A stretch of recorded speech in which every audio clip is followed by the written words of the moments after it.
Discursos a mis estudiantes. Plática 1. La vigilancia que de sí mismo debe tener el ministro. Ten cuidado de ti mismo y de tu doctrina. Primera de Tito, capítulo 4, versículo 16. Todo obrero sabe cuán necesario lo es conservar su herramienta en buen estado, porque si los instrumentos se embotasen y no los amolase, tendría que emplear más fuerzas. Si al obrero se le gastara el filo de su azuela, sabe que se vería obligado a redoblar su esfuerzo, so pena de que su obra saldría mal ejecutada.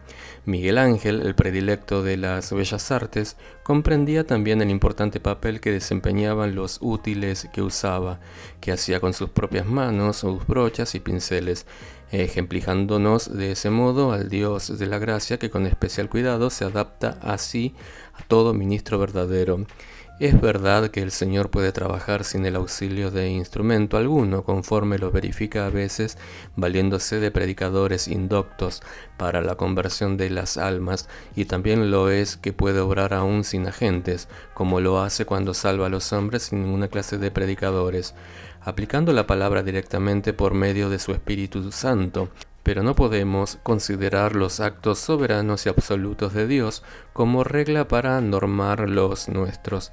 Él puede, supuesto lo absoluto de su carácter, obrar como mejor le plazca, pero nosotros debemos hacerlo según nos lo preceptúan sus más claras dispensaciones, y a uno de los hechos más palpables es que el Señor generalmente adapta los medios a los fines, en lo cual se nos da la lección de que es natural que trabajemos con tanto mayor éxito cuanto mejor sea nuestra condición espiritual.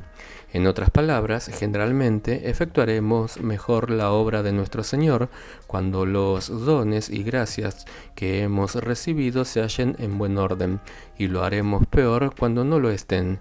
Esta es una verdad práctica para nuestra guía. Cuando el Señor hace excepciones, éstas no hacen más que probar la exactitud de la regla que acabamos de sentar. Nosotros somos, en cierto sentido, nuestros propios instrumentos, y de consiguiente debemos conservarnos en buen estado. Si me es menester predicar el Evangelio, no podré hacer uso sino de mi propia voz, y por tanto debo educar mis órganos vocales. No puedo pensar sino con mi propio cerebro, ni sentir sino con mi propio corazón, y en consecuencia debo cultivar mis facultades intelectuales y emocionales. No puedo llorar y sentirme desfallecer de ternura por las almas, sino en mi propia naturaleza renovada, y por tanto debo conservar cuidadosamente la ternura que por ella abriga Cristo Jesús. En vano me será surtir mi biblioteca, organizar sociedades o proyectar estos a aquellos planes si me muestro negligente en el cultivo de mí mismo, porque los libros, las agencias y los sistemas son sólo remotamente los instrumentos de mi santa vocación. Mi propio espíritu, mi alma y mi cuerpo son la maquinaria que tengo más a la mano para el servicio sagrado. Mis facultades espirituales y mi vida interior son mi hacha de armas y mis arreos guerreros. Max Scheine, escribiendo a un ministro amigo suyo que andaba viajando con la mira de perfeccionarse en el alemán, usó un lenguaje idéntico al nuestro. Sé que te aplicarás con todo empeño al alemán, pero no eches en olvido el cultivo del hombre interior, quiero decir, del corazón. Cuán diligentemente cuida el oficial de caballería de tener su sable limpio y afilado, frotándole con tal fin cualquiera mancha con el mayor cuidado. Recuerda que eres una espada de Dios, instrumento suyo. Confío en ello y un vaso de elección para llevar su nombre. En gran medida, según la pureza y la perfección del instrumento, será el éxito. ¿No bendice Dios a los grandes talentos tanto como la semejanza que se tiene con Jesús? Un ministro santo es un arma poderosa en la mano de Dios. Para el heraldo del Evangelio, el estar espiritualmente desarreglado en su propia persona es tanto para él mismo como para su trabajo una verdadera calamidad. Y con todo, hermanos míos, cuán fácilmente se produce tal mal, cuánta vigilancia, por lo mismo, se necesita para prevenirlo. Viajando un día por expreso de Perth a Edimburgo, nos vimos repentinamente detenidos a consecuencia de haberse roto un pequeño tornillo de una de las dos bombas de que virtualmente constan las locomotoras empleadas en los ferrocarriles, y cuando de nuevo nos pusimos en camino tuvimos que avanzar al impulso de un solo émbolo que funcionaba en lugar de los dos. Solo un pequeño tornillo se había inutilizado, y si ese hubiera estado en su lugar, el tren habría andado sin pararse todo su camino, pero la falta de esa insignificante pieza de hierro desarregló todo lo demás. Se dice que un tren se paró en uno de los ferrocarriles de los Estados Unidos con motivo de haberse llenado de moscas los depósitos de grasa de las ruedas de los carros. La analogía es perfecta.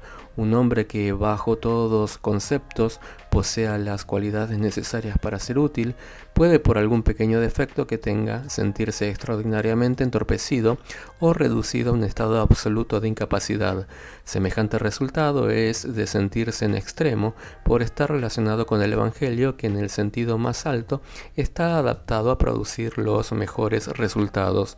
Es cosa terrible que un bálsamo curativo pierda su eficacia debido a la impericia del que lo aplica. Todos vosotros conocéis los perjudiciales efectos que con frecuencia se producen en el agua que corre por cañerías de plomo, pues de igual modo el Evangelio mismo, al correr por hombres espiritualmente dañados, puede perder su mérito hasta el grado de hacerse perjudicial a sus oyentes.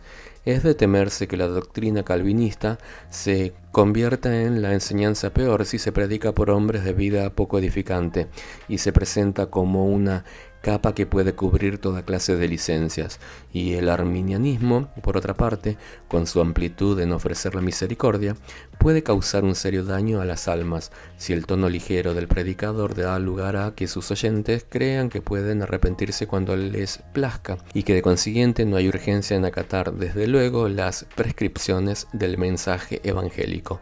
Además, cuando un predicador es pobre en gracia, cualquier bien duradero que pudiera ser el resultado de su ministerio será por lo general débil y no guardará ninguna proporción con lo que habría derecho de esperar.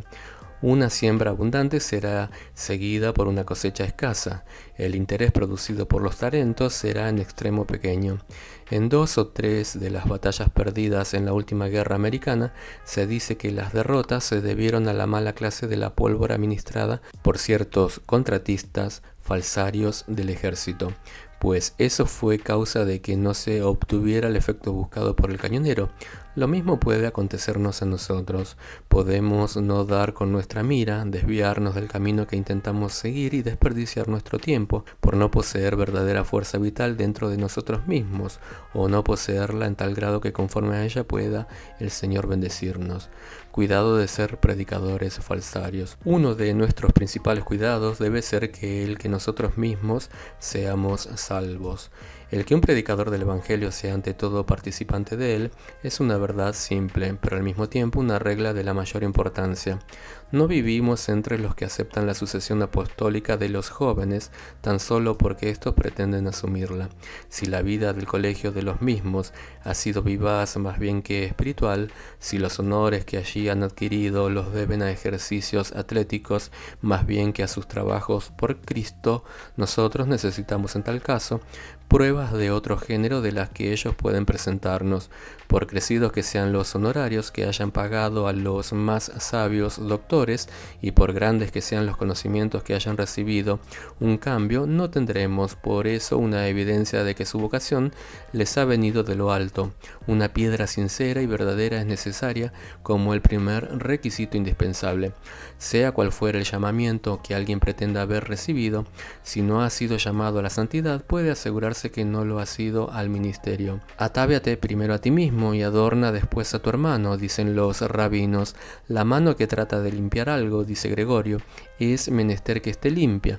Si vuestra sal no tiene sabor, ¿cómo podréis sazonar con ella? La conversión es una cosa sine qua non en un ministerio. Vosotros, aspirantes a nuestros púlpitos, es menester que nazcáis de nuevo, ni es la posesión de esta primera cualidad una cosa que pueda tenerse como concedida por cualquiera, porque hay una muy grande posibilidad de que nos engañemos acerca de si estamos convertidos o no. Creedme, no es juego de niños el que os aseguréis de vuestro llamamiento y elección. El mundo está lleno de imposturas y abunda en seductores que explotan la presunción carnal y se agrupan en torno de los ministros con la avidez con que lo hacen los buitres en torno de los cuerpos en putrefacción. Nuestros corazones son engañosos, de manera que la verdad no se halla en la superficie, sino debe ser sacada de su más profundo interior. Debemos examinarnos a nosotros mismos muy afanosa y profundamente, no sea que por algún motivo, después de haber predicado a los demás, resulte que nos hallamos en la línea de los reprobos. Cuán horrible es ser predicador del Evangelio y no estar sin embargo convertido, que cada uno se diga en secreto desde lo más recóndito de su alma. Qué cosa tan terrible será para mí el vivir ignorante del poder de la verdad que me estoy preparando a proclamar. Un ministro inconverso envuelve en sí la más patente contradicción. Un pastor destituido de gracia es semejante a un ciego elegido para dar clase de óptica, que filosofara acerca de la luz y la visión, disertara sobre ese asunto y tratara de hacer distinguir a los demás las delicadas sombras y matices de los colores del prisma, estando él sumergido en la más profunda oscuridad. Es un mudo nombrado profesor de canto, un sordo a quien se pide que juzgue sobre armonías. Es como un topo que pretendiera educar aguiluchos, como un leopardo elegido presidente de ángeles. A un supuesto de tal naturaleza se le podrían aplicar las más absurdas metáforas si el asunto suyo no fuese tan solemne. Es una posición espantosa en la que se coloca un hombre que emprende una obra para la ejecución de la cual se entera y absolutamente inadecuado, pero su incapacidad no lo exime de responsabilidades, puesto que deliberadamente las ha querido asumir. Sean cuales fueran sus dotes naturales y sus facultades mentales, nunca será el ministro a propósito para una obra espiritual, si carece de vida espiritual, y en ese caso cumple a su deber cesar en sus funciones ministeriales mientras no adquiera la primera y más simple de las cualidades que para ello se han menester. El ministro inconverso asume un carácter igualmente horroroso en otro respecto. Si no ha recibido comisión, debe ser muy desgraciada la posición que tenga que ocupar. ¿Qué puede ver de lo que entre el pueblo pase que le dé consuelo? ¿Qué será lo que sienta cuando oiga los lamentos de los penitentes o escuche sus ansiosas dudas y solemnes temores? Es natural que se admire al pensar que sus palabras deben haberse apropiado para conseguir tal fin. La palabra de un hombre inconverso puede ser bendecida para la conversión de las almas, puesto que el Señor, a la vez que desconoce un hombre semejante, honrará con todo su propia verdad.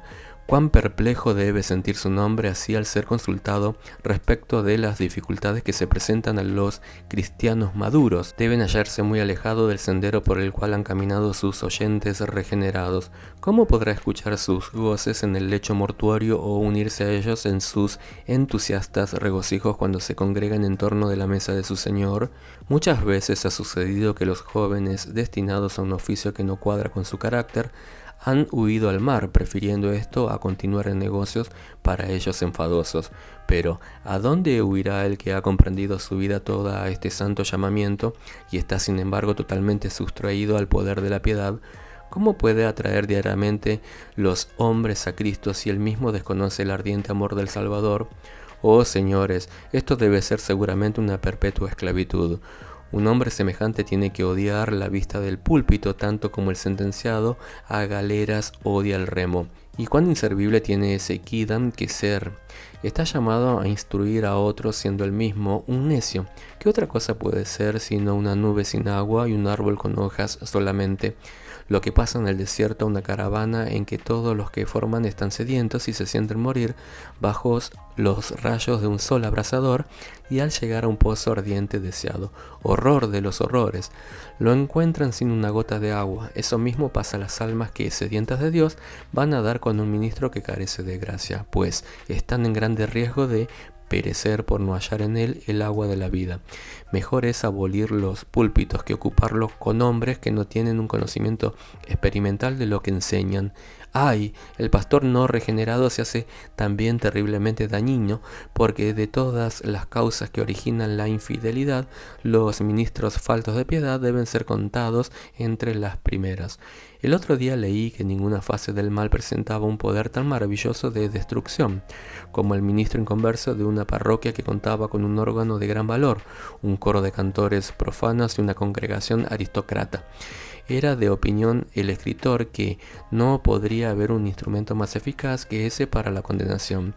La gente va al lugar donde tributa su culto, se siente cómodamente y se figura que deben ser cristianos, siendo así que en lo único en que consiste su religión es en escuchar a un orador a la vez que la música les halaga los oídos, y tal vez distraen sus ojos los ademanes graciosos y de moda que de los concurrentes. El conjunto no es mejor de lo que oyen y ven en la ópera, y si no es tan bueno quizás en punto a belleza estética, no es por eso ni en lo más mínimo más espiritual. Son muchos los que se felicitan a sí mismos y aún bendicen a Dios por tenerse como cristianos devotos, y al mismo tiempo viven alejados de Cristo en un estado no regenerado, pues alardean de piedad en la forma pero niegan el poder de esa virtud. El que se apega a un sistema que no tiende a una cosa más elevada que el formalismo, se constituye más en el siervo del diablo que en el ministro de Dios. Un predicador formal puede alucinar en tanto que conserve su equilibrio exterior, pero como carece de la balanza de la piedad para sostenerse en él, tarde o temprano es casi seguro que da un resbalón en su carácter moral. ¿Y en qué posición se coloca entonces? ¿Cuán blasfemado es Dios y el Evangelio profanado? Es cosa terrible considerar que muerte debe esperar un hombre tal, y cuál tiene que ser su condición después de ella. El profeta pinta al rey de Babilonia descendiendo al infierno y a todos los reyes y príncipes a quienes él había destruido, y cuyas capitales había devastado, levantándose de sus lugares en confuso tropel y saludando al tirano caído con este punzante sarcasmo. ¿Te has hecho semejante a nosotros? ¿Y no podéis suponer a un hombre que ha sido ministro, pero que ha vivido sin Cristo en el corazón bajo el infierno, y a todos los espíritus aprisionados allí, que antes lo escuchaban, y a todos los impíos de su parroquia, saliendo al encuentro y diciendo en acervo todo: ¿te has hecho tú también como nosotros? Médico, ¿no te curaste a ti mismo, tú que pretendías ser una luz brillante? ¿Has sido arrojado a las tinieblas por siempre?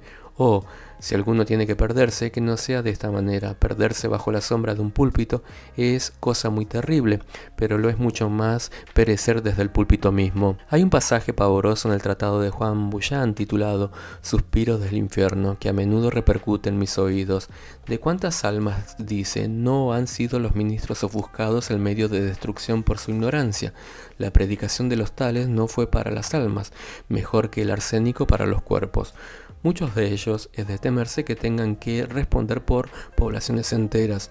Ay, amigo, te digo que al haber tomado por tarea predicar el pueblo, tal vez has tomado la de hacer una cosa que no puede decir que es. ¿No te afligiría ver que toda tu parroquia marchara tras de ti para el infierno, exclamando: esto tenemos que agradecerte, pues tuviste temor de hablarnos de nuestros pecados, para que no dejáramos de apresurarnos a poner viandas en la boca? Oh malvado, maldito, que no te contestaste siendo un gula ciego como eras, como caer en el hoyo tú mismo, sino que nos has conducido al también a nosotros contigo.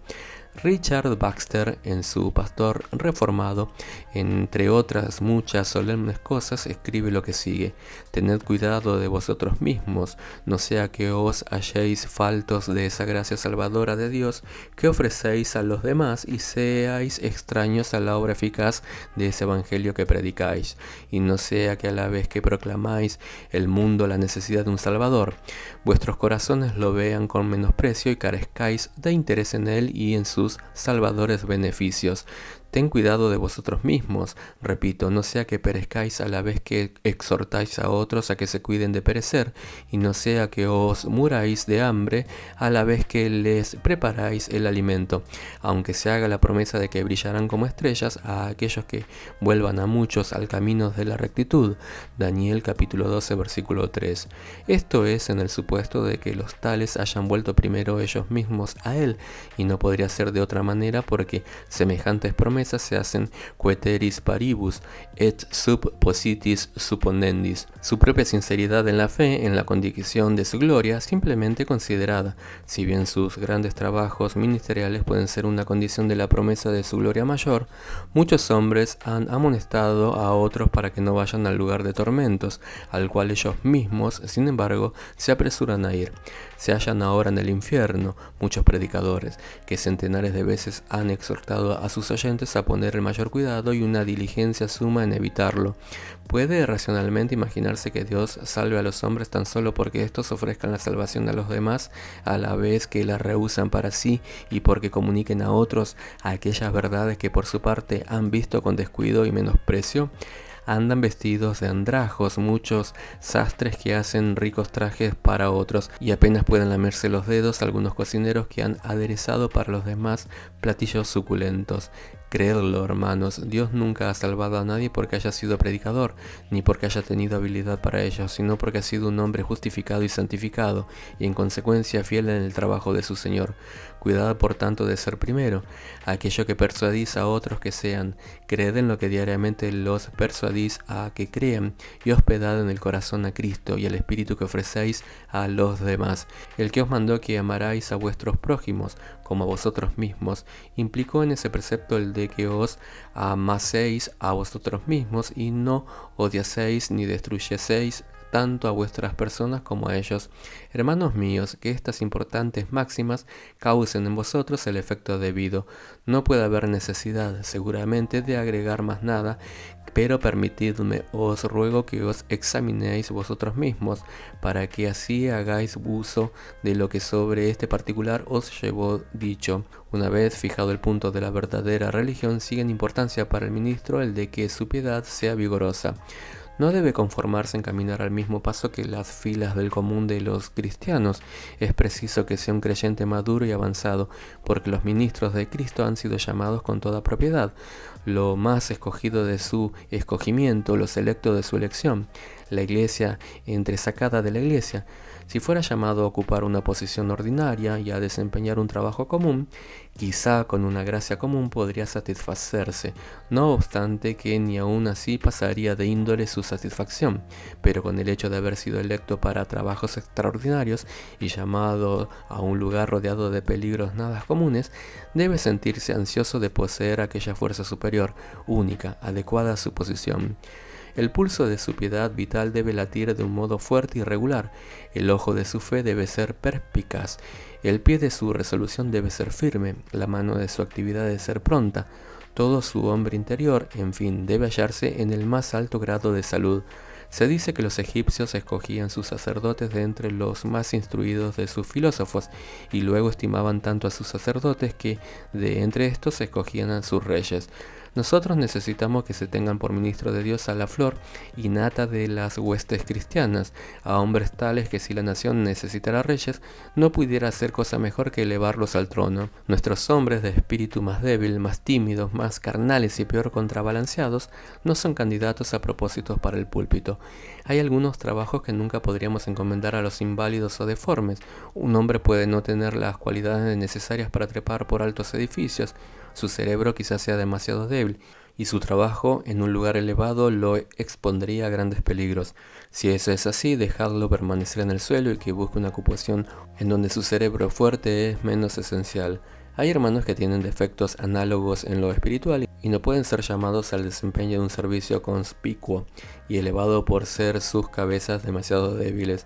Si por casualidad obtuviesen buen éxito, se hincharían de vanidad, defecto demasiado común entre los ministros, y que es de todos el que menos cuadra con su carácter y el que con más seguridad los hará caer. Si nosotros como nación fuésemos llamados a la defensa de nuestros hogares, no haríamos sin duda salir al encuentro del enemigo, a nuestros muchachos y muchachas armados de espadas y fusiles, pues tampoco la iglesia debe enviar a combatir por la fe a cualquier novicio, charlatán o entusiasta falto de experiencia. El temor de Dios debe enseñar al joven la sabiduría si no quiere tener cerrada la puerta del pastorado. La gracia de Dios debe madurar su espíritu, pues de lo contrario harían mejor en esperar hasta que el poder le fuese dado de lo alto. El carácter moral más elevado debe conservarse diligentemente. Hay muchos que no son a propósito para desempeñar un cargo en la iglesia y que sin embargo son bastante buenos como simples miembros de ellas. Tengo formado una opinión severa con respecto a los cristianos que han incurrido en pecados graves. Me complazco en creer que pueden convertirse sinceramente y con esta esperanza y las precauciones de vida ser recibidos de nuevo en la iglesia, pero tengo duda, grande duda, acerca de si un hombre caído en pecados groseros puede ser fácilmente restituido al púlpito.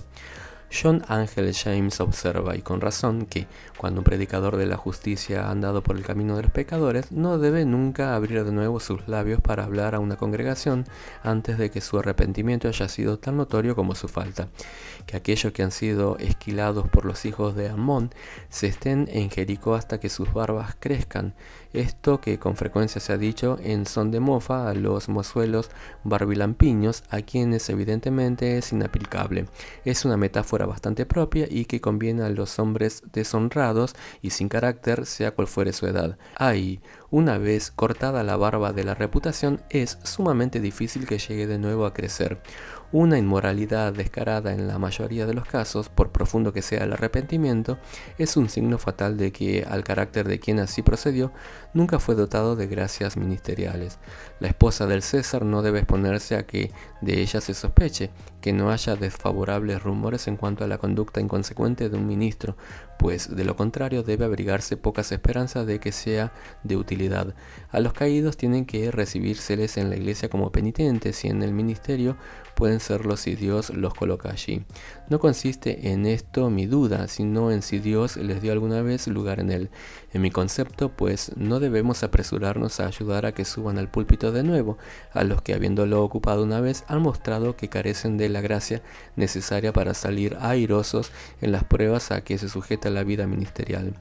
Para cierta clase de trabajos no escogemos sino a los fuertes, y cuando Dios nos llama a las labores ministeriales debemos esforzarnos en adquirir gracia que nos fortalezca y haga aptos para el desempeño de nuestra misión, y no ser meros novicios llevados por las tentaciones de Satanás al punto de perjudicar a la iglesia y de labrar nuestra propia ruina. Tenemos que estar equipados con las armas todas de Dios, dispuestos a efectuar proezas de valor no esperadas de parte de los demás. Para nosotros, la negación y el olvido de nuestras propias personas, la perseverancia y la paciencia deben ser virtudes cotidianas, y quien es por sí mismo capaz de todas estas cosas, no es indispensable vivir muy cerca de Dios si queremos aprobarnos en nuestra vocación. No olvidéis como ministro que vuestra vida, y muy especialmente vuestra vida toda pastoral, debe estar afectada por el vigor de vuestra piedad. Si vuestro celo languidece, no oraréis bien en el púlpito, lo haréis peor en familia, y detestablemente a solas en vuestro estudio. Al enflaquecer vuestra alma, vuestros oyentes, sin saber cómo o por qué, hallarán que vuestras oraciones en público les son poco edificantes, y conocerán vuestra tibieza, quizás antes que vos mismo la notéis. Vuestros discursos pondrán después en relieve vuestro decaimiento espiritual. Bien podréis valeros de frases tan escogidas y periodos tan correctos como en un tiempo lo hacíais. A pesar de todo, se os echará de ver una pérdida notable de la fuerza espiritual. Haréis impulsos como en otras veces, tan vigorosos cual los del mismo Sansón, pero hallaréis que vuestra grande fuerza se ha acabado. En vuestra comunicación diaria con vuestro pueblo, no tardará ésta en percibir el menoscabo de vuestra gracia, que en todo se hará patente. Ojos perspicaces verán los cabellos canos aquí y allá, mucho antes que vos lo hagáis. Que un hombre se vea hecho víctima de una enfermedad del corazón, y cuántos males hay que irán envueltos en ella, del estómago, de los pulmones, de las entrañas, de los músculos, de los nervios, de todo, en fin. Padecerá de la misma manera que se le debilite a un hombre el corazón en cosas espirituales, y muy en breve su vida entera caerá bajo la marchitadora influencia de ese mal. Además, como resultado de vuestros oyentes, tendrá más o menos que sufrir. Los más vigorosos de entre ellos podrán quizás sobreponerse a esta tendencia depresiva, pero los más débiles se verán seriamente perjudicados. Sucede con nosotros y nuestros oyentes lo que con los relojes de bolsillo y el reloj público. Si el de nuestro propio uso anduviese mal, con excepción de su respectivo dueño, pocos se engañarían por su causa, pero si el de un edificio público tenido como cronómetro llegara a desarreglarse, una buena parte de su vecindario desatinaría en la medida del tiempo. No es otra cosa lo que pasa con el ministro, él es el reloj de su congregación. Muchos regulan su tiempo por las indicaciones que él hace, y si fuera inexacto, cual más, cual menos, todos se extraviarían, siendo él en gran manera responsable de los pecados a que haya dado ocasión. No podemos soportar el pensar en esto, hermanos míos. No tendremos al hacerlo ni un solo momento de consuelo, mas, sin embargo, no debemos omitirlo a fin de estar en guardia contra semejante mal. Debéis tener presente también que no es menester una piedad muy vigorosa, porque el peligro que corremos es mucho mayor que el de los demás. Sobre todo, no hay ningún lugar tan asaltado por la tentación como el ministerio. A pesar de la idea popular de que está en nuestro carácter retirarnos prudentemente de una tentación, no es menos cierto que nuestros peligros son más frecuentes y envidiosos que los del común de los cristianos. El lugar que ocupamos puede ser ventajoso por su altura, pero esa misma altura es peligrosa y para muchos no ha sido el ministerio sino una roca de tropiezo. Si nos preguntaseis cuáles son esas tentaciones, podría faltarnos tiempos para particularizaroslas, pero os diremos que entre otras se hallan las más groseras y las más refinadas. A las primeras pertenece la indulgencia con que nos juzgamos al aceptar y hacer a los honores a una buena mesa, a lo cual nos vemos muy a menudo invitados entre un pueblo hospitalario y las tentaciones de la carne, que sin cesar acometen a los jóvenes solteros enaltecidos y admirados por el bello sexo. Mas creo haber dicho bastante. Vuestras propias observaciones os revelarán bien pronto miles de celadas, a menos que vuestros ojos se hayan cerrado a la luz. Hay lazos más secretos que estos de los cuales menos fácilmente podemos escapar, y de ellos el peor es la tentación al ministerialismo, es decir, la tendencia a leer nuestras Biblias como ministros, a orar como ministros, a dar, en suma, en hacer todo lo concerniente a nuestra religión como si eso no incumbiera a nuestras personas, sino de un modo puramente relativo. Perder la personalidad en el arrepentimiento y en la fe es, por cierto, perder mucho. Nadie, dice John Owen, predica su sermón bien a otros si no se le predica primero a su propio corazón. Hermanos, es sumamente difícil observar esta máxima.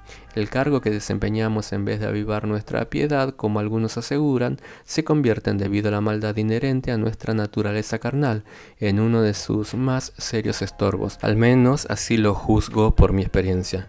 Como debate uno y lucha contra el oficialismo y sin embargo cuán fácilmente nos acosa, es como una larga vestidura que se enreda en los pies de uno que va a correr y le impide hacerlo.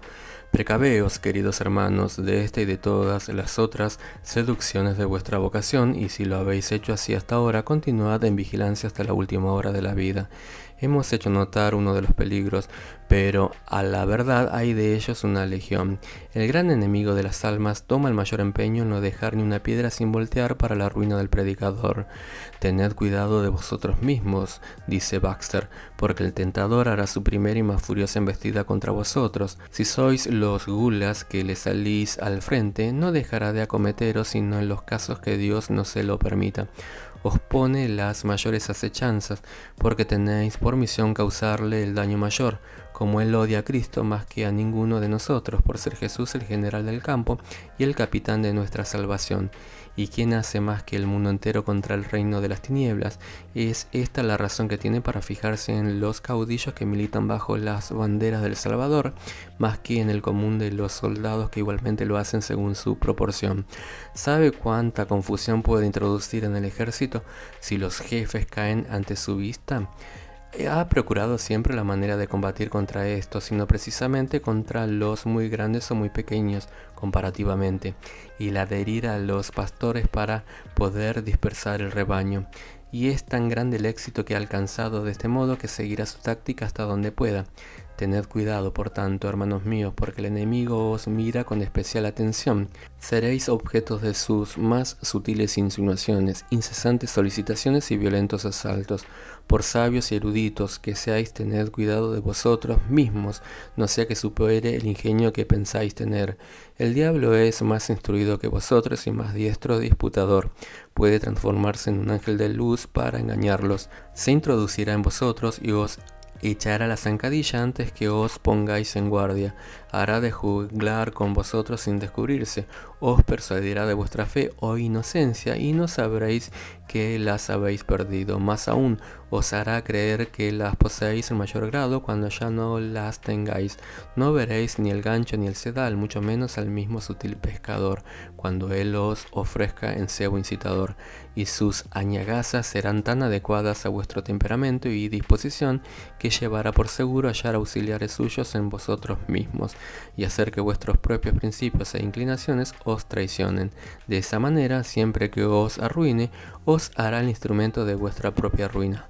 Oh, qué conquista pensará haber hecho si puede volver a un ministro perezoso e infiel, si puede inducirlo a la codicia y al escándalo. Se gloriará contra la iglesia y dirá: estos son vuestros santos predicadores, ved cuál es su gravedad afectada, y a donde está los llevará. Se gloriará también contra el mismo Jesucristo y dirá: estos son tus campeones. Puedo hacer que los principales de entre tus siervos se mofen de ti, puedo hacer infieles a los mayordomos de tu casa. Si él así insultó a Dios partiendo de un juicio falso, diciéndole que podría hacer que Job le blasfemara en su rostro. Job capítulo 2 versículo 5. ¿Qué no haría si él de hecho prevaleciese contra nosotros? Y por último, le serviráis de irración por haber podido arrastraros a ser falsos respecto del gran depósito que se os había confiado, a manchar vuestra santa profesión y a prestar un positivo servicio a vuestro mayor enemigo. Oh, no complazcáis de ese modo a Satanás, no le prestéis un auxilio tan eficaz, no permitáis que os trate como los filisteos trataron a Sansón, es decir, que primero os prive de vuestra fuerza para seros después objeto de su triunfo e irrisión. Una vez más, debemos cultivar el mayor grado de piedad porque la naturaleza de nuestro trabajo así lo requiere imperativamente. La obra del ministerio cristiano es bien ejecutada en exacta proporción con el vigor de nuestra naturaleza renovada. Nuestro trabajo está bien hecho solamente cuando así lo está con nosotros mismos. ¿Cuál es el obrero? Tal será su obra. Hacer frente a los enemigos de la verdad, defender los baluartes de la fe, gobernar bien en la casa de Dios, consolar a los que sufren, edificar a los santos, guiar a los irresolutos, sobrellevar a los díscolos, ganar y nutrir las almas. Todos estos trabajos y otros 1000 más no son para ser ejecutados por una persona débil de espíritu o dispuesta a ser alto en su camino, sino están reservados para las dotadas de un gran corazón a quienes el Señor ha hecho fuertes para él mismo. Buscad pues fuerza en el fuerte por excelencia, sabiduría en la fuente del saber, en suma, buscarlo todo en quien es Dios de cuanto hay. En tercer lugar, es menester que el ministro tenga cuidado de que su carácter personal concuerde con todos respectos con su ministerio. Todos nosotros hemos oído referir la historia del hombre que predicaba tan bien y vivía tan mal, que cuando estaba en el púlpito no había quien no dijera que nunca debía salir de él, y cuando lo dejaba todos a una declaraban que no debía volverlo a ocupar jamás. Que Dios nos libre de imitar a semejante Jano. No seamos nunca ministros del Señor en el altar e hijos de Belial fuera de la puerta del tabernáculo. Por el contrario, seamos como Nacianceno, dice de Basilio, rayo nuestra doctrina y relámpago nuestra conversación. No podemos confiar en los que tienen dos caras, ni los hombres creerán nunca en aquellos cuyos testimonios verbales y prácticos son contradictorios entre sí. Así como los hechos, según el proverbio, hablan más alto que las palabras, así también una vida mala sofocará, a no dudarlo, la voz del ministro más elocuente. Sobre todo, nuestros edificios más seguros deben ser fabricados por nuestras propias manos. Nuestros caracteres deben ser más persuasivos que nuestros discursos. Aquí desearla yo amonestaros, no solo contra los pecados de comisión, sino también contra los de omisión. Demasiados predicadores se olvidan de servir a Dios cuando están fuera del púlpito, siendo así su vida negativamente inconsecuente. Lejos de nosotros, queridos hermanos, el pensamiento de ser ministros automáticos, es decir, de esos que se mueven no por tener en sí mismos la virtud de hacerlo, sino porque los ponen en movimiento fuerzas transitorias, de esas que son solamente ministros a intervalos, bajo la compulsión del toque de la hora que los llama a sus trabajos y que dejan de serlo tan observan luego cómo bajan los escalones del púlpito. Los verdaderos ministros nunca pierden su carácter. Muchos predicadores se parecen a esos jueguitos movidos por arena que compramos para nuestros niños y en los cuales volvéis para arriba la parte inferior del depósito y el pequeño acróbata da vueltas y más vueltas hasta que toda la arena ha bajado, quedando entonces colgado sin movimiento alguno. Hacemos esta comparación porque hay muchos que perseveran en las ministraciones de la verdad tanto tiempo cuando es el que hay necesidad oficial de su trabajo, pero después no hay paga, no hay paternoster, no hay salario, no hay sermón. Es una cosa horrible ser ministro inconsecuente. Se dice que nuestro Señor fue como Moisés, por la razón de haber sido un profeta poderoso en palabras y en obras. El hombre de Dios debe imitar a su Señor en esto. Es preciso que sea poderoso tanto en la predicación de su doctrina como en el ejemplo que dé con sus obras, teniendo, si es posible, en esto último mucho mayor cuidado todavía. Es de llamar la atención que la única historia eclesiástica que tengamos sea lo de los Hechos de los Apóstoles. El Espíritu Santo no tuvo por conveniente conservarnos los sermones de estos. Deben haber sido magníficos, mucho mejores que lo que nosotros podemos nunca predicar, y con todo, el Espíritu Santo ha tomado solamente nota de sus hechos. No tenemos libros en que consten las resoluciones de los apóstoles, cuando nosotros verificamos un registro de nuestras minutas y resoluciones, pero el Espíritu Santo solo consigna los hechos. Nuestros hechos deben ser tales que merezcan ser registrados, ya que de todas maneras lo han de ser. Debemos vivir, por tanto, como cumple hacerlo al que se halla bajo la inmediata mirada de Dios y envuelto en la brillante luz del gran día que todo lo revela. La santidad en un ministro es su necesidad principal, a la vez que es su más piadoso ornamento. Una mera excelencia no es suficiente, debe haber la virtud más elevada. Es preciso que haya un carácter consecuente, pero este necesita estar ungido con el óleo sagrado de la consagración, pues de lo contrario careceremos de lo que nos hace más fragrantes para Dios y para el hombre. El anciano John Stoughton, en un tratado titulado Dignidad y Deber del Predicador, insiste sobre la santidad del ministro en razones llenas de peso. Uzzá debió morir por tocar el arca de Dios, y eso que lo hizo por sostenerla cuando estuvo próxima a caer. Si los hombres de Bet-Semes perecieron por mirar adentro de ella, si las bestias que no hicieron otra cosa que acercarse al monte santo fueron amenazadas, entonces ¿qué clase de personas deben ser admitidas a conservar familiarmente con Dios, a estar ante Él como los ángeles lo hacen y contemplar su faz continuamente, a cargar el arca sobre sus hombros, a llevar su nombre entre los gentiles, en una palabra, a ser sus embajadores? La santidad es propia de tu casa, oh Señor. ¿Y no sería una cosa ridícula pensar o imaginar que los vasos deben ser santos, las vestiduras deben ser santas, todo en fin debe ser santo, con la sola excepción de aquel sobre cuyas mismas vestiduras debe estar escrita santidad del Señor, que las campanillas de los caballos debían tener una inscripción en Zacarías, y en las campanas de los santos, las campanas de Aarón no deben estar santificadas? No. Los ministros deben ser luces ardientes y brillantes, pues de lo contrario su influencia despedirá alguna maligna cualidad. Deben rumiar el alimento y tener dividido el casco, o son inmundos.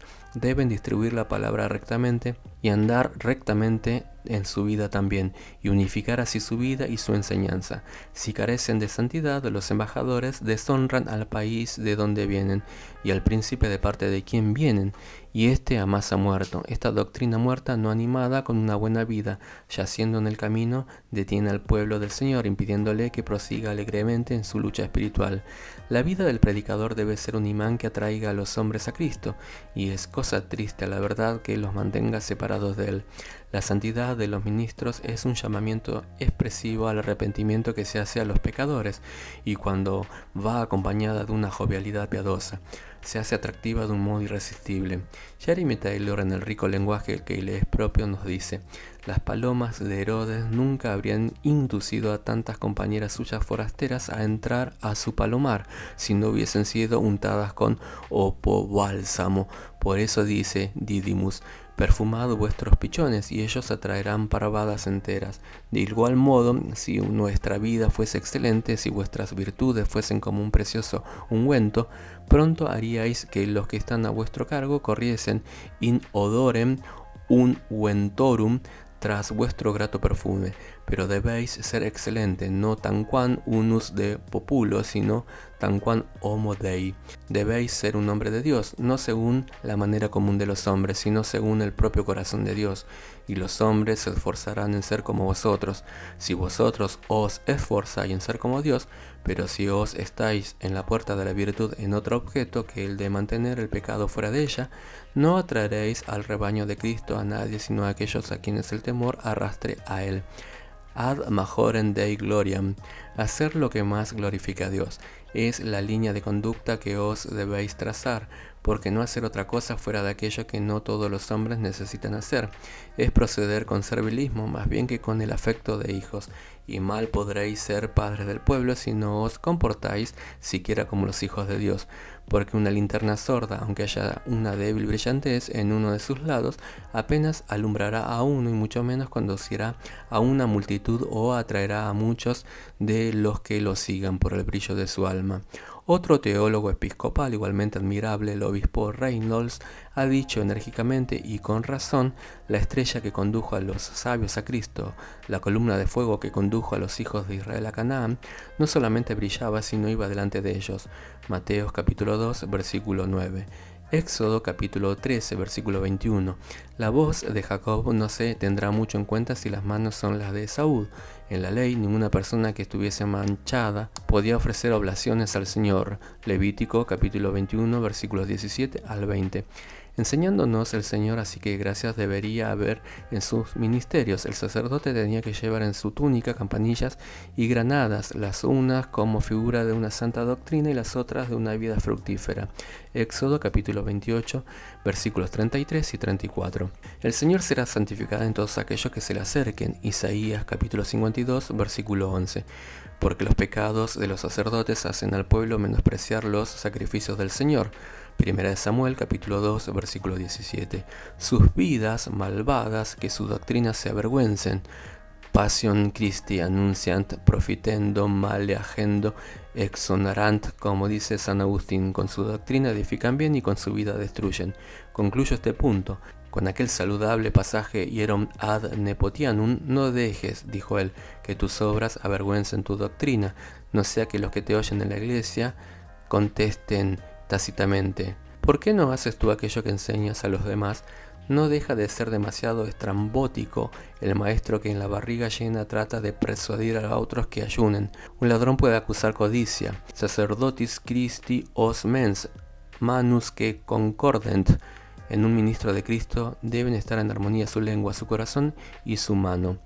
Muy propio y expresivo es también el lenguaje de Tomás Playfair en su Di bien, haz bien.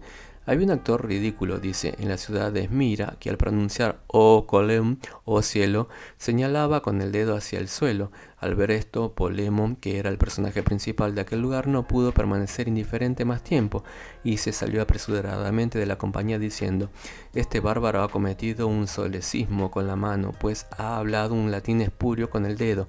Semejantes a este son los que enseñan bien y hacen mal, que aunque tengan el cielo en la punta de la lengua, tienen con todo la tierra en la punta del dedo.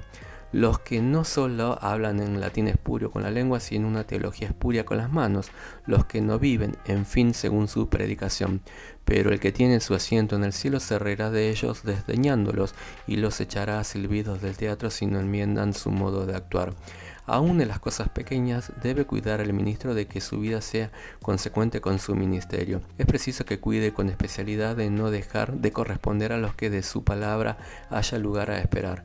Esto debe llevarse hasta la escrupulosidad. La verdad no solamente debe estar en nosotros, sino sacar su brillo de nosotros. Un célebre doctor de teología en Londres, que ahora debe estar en el cielo, no lo dudó.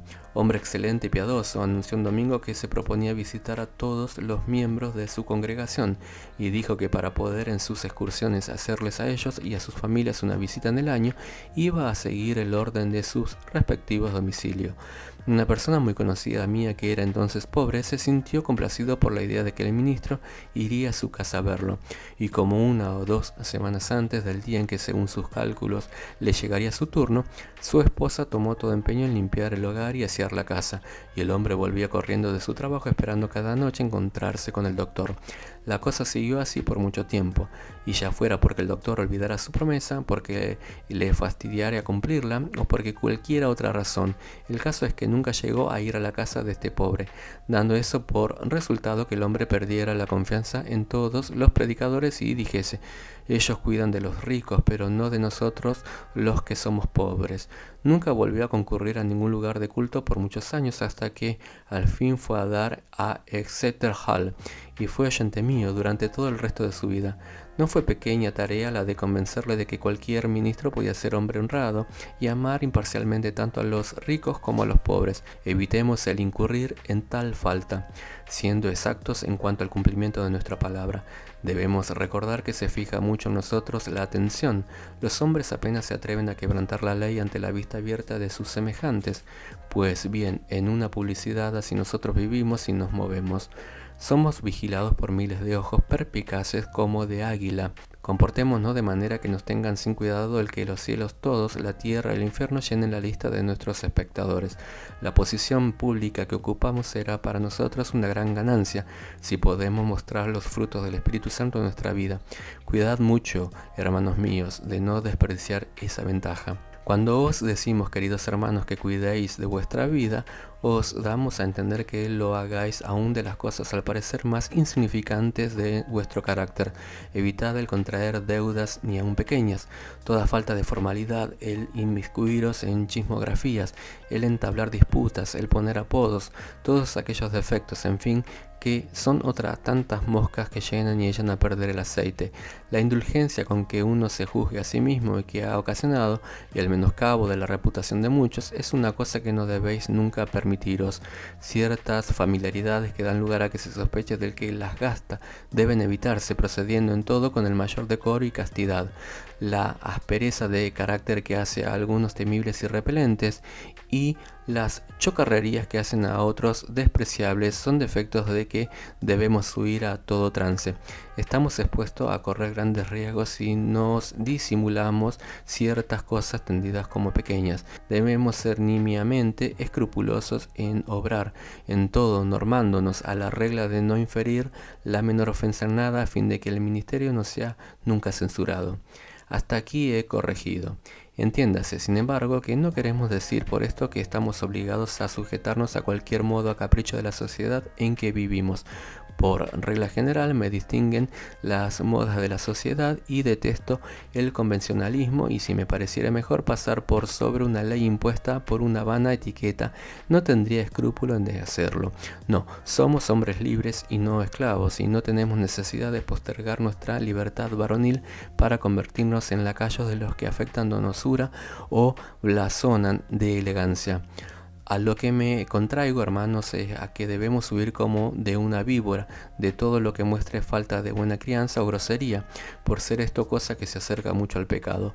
Las reglas de Chesterfield nos parecen ridículas, pero no así el ejemplo de Cristo, y el Salvador nunca fue grosero, bajo, descortés o maleducado. Aún en vuestras recreaciones no echéis en olvido que sois ministros, aun cuando estéis fuera de la acción, sois, sin embargo, oficiales en el ejército de Cristo, y debéis conduciros como tales. Y si respecto de las cosas pequeñas es preciso que seáis tan cuidadosos, cuánto no tendréis que serlo tratándose de los grandes asuntos de moralidad, honestidad e integridad. En esto el ministro no debe nunca faltar. Su vida privada tiene que estar siempre en armonía con la santidad de su ministerio, o éste llegará pronto para él a su ocaso.